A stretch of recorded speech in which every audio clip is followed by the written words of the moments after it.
ठारू शाह वेझो पुलिस के मुबैना मुक़ाबले में बिन ॼणनि के मारण वारे मामले में अपडेट अवां खे ॾींदासीं। IG सिंध DSP मोरो के मुअत्तल करण वारो नोटिफिकेशन जारी करे छॾियो आहे। जांच मुकम्मल थियण ताईं DSP मोरो अब्दुल हमीद पंवर मुअत्तल रहंदो। नोटिफिकेशन जारी कयो वियो आहे। ब्रेकिंग न्यूज़ अवां खे ॾिए पिया। ठारू शाह वेझो पुलिस के मुबैना मुक़ाबले में 2 ॼणा मारिजी विया हुआ। IG सिंध पारां DSP मोरो के मुअत्तल करण जो नोटिफिकेशन जारी कयो वियो आहे।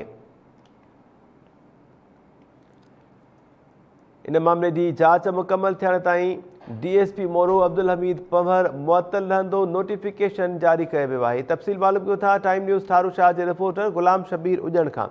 गुलाम शबीर, छा अपडेट्स आहिनि अवां वटि इन बाबति?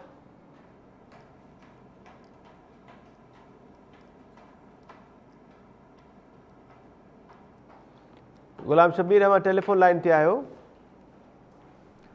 राजन, ठारू शाह भरिसां पुलिस के मुबैना मुक़ाबले में 2 ॼणा मारिजी विया हुआ। IG सिंध DSP मोरो के मुअत्तल करण वारो नोटिफिकेशन जारी करे छॾियो आहे। जांच मुकम्मल थियण ताईं DSP मोरो अब्दुल हमीद पंवर मुअत्तल रहंदो। वधीक अपडेट्स मालूम कयो था टाइम न्यूज़ ठारू शाह के रिपोर्टर गुलाम शबीर उजण खां। गुलाम शबीर, छा अपडेट्स आहिनि अवां वटि?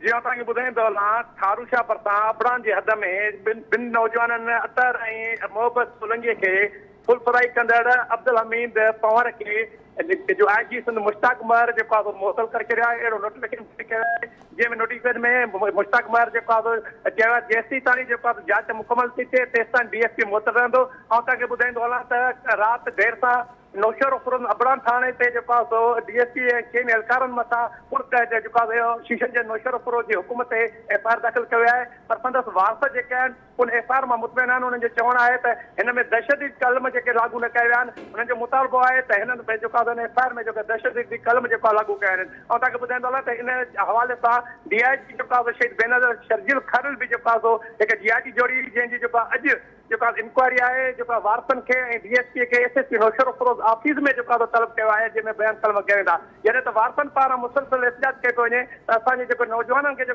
बेगुनाह क़त्ल कयो आहे इन जे दहशतगर्दी कलम शामिल कया वञनि। जी गुलाम शबीर उजण, महिरबानी अपडेट करण जे लाइ।